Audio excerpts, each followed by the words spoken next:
Jes.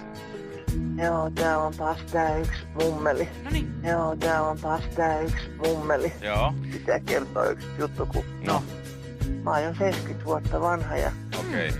75 on lasta ja Onhan siinä jo. mun tyttö osti mulle semmosen älyvapaan vehkeen. Mä en oo ikinä saanut mitään orgasmia. Sanotko vielä kerran? Orgasmia. Mä en oo ikinä saanut mitään orgasmia. Tuliko? Joo, orgasmia. Se oli todella raju. Tämmöstä se on. Mä olisin mieluummin tarvinnut pölyipurin. Aha, okei. Joo, Niin. Tarja äiti. joo, pitää kertoa yksi juttu, kun mä aion Hetkinen. Anteeksi. Mitä sä sanoit? Ei. Tässä kävi vähän tämmönen äiti-efekti. Ei.